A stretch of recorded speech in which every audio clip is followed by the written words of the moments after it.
Binabantayan ngayon ng Pag-asa ang isang low pressure area o LPA sa loob ng Philippine Area of Responsibility. Ito'y posibleng ang magiging unang bagyo ngayong taon at kaugnay niyan makakausap natin ngayon si Pag-asa Weather Specialist Grace Castañeda. Grace, magandang gabi. Yes, magandang gabi din po sa ating lahat. Sa kasalukuyan niya, yung LPA na minomonitor natin ay huling namataan sa layong 340 kilometers east-northeast ng Verac, Catanduanes. And hindi po natin inaalis yung or posible po itong ma-develop at maging isang bagyo beyond 24 hours.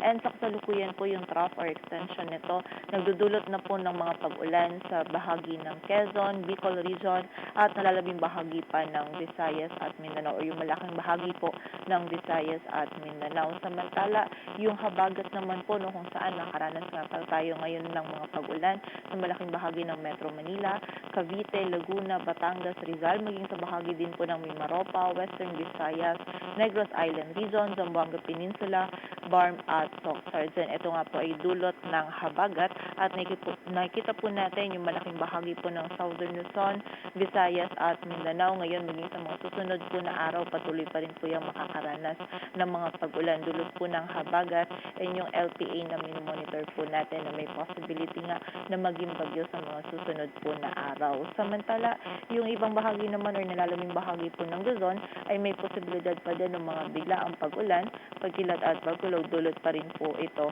ng habagat. So muli po, malaking area nga po ng ating bansa ngayon yung patuloy po makakaranas ng mga pag-ulan hanggang sa mga susunod na araw. Kaya pag-iingat po sa mga kababayan natin sa banta ng mga pagbaha at pagguho ng lupa. At yan po muna ang latest dito sa Weather Forecasting Center ng Pag-asa. Grace Castañeda, magandang gabi po. Okay, Grace. So, yung forecast natin ngayong weekend, malamang ay may pag-ulan pa rin. Yes, tama po. This weekend po and yung next week po or next week, yung posible po yung whole week po natin magiging maulan po sa malaking bahagi pa din nitong Southern Luzon at Visayas, maging dito din po sa bahagi ng Metro Manila. At may porsyento ba ng tsansa na ito'y maging bagyo? Sabi mo nga, maaaring maging bagyo. Pero may percentage ba ng tsansa yan? Yung dito po, no, yung monitor natin na LPA, so yung possible development po nila is a medium. So, posible po ito maging bagyo, but beyond 24 hours po. Posible po sa mga susunod na araw pa, kaya continuous monitoring pa rin tayo. Okay, maraming salamat Pag-asa Weather Specialist Grace Castañeda.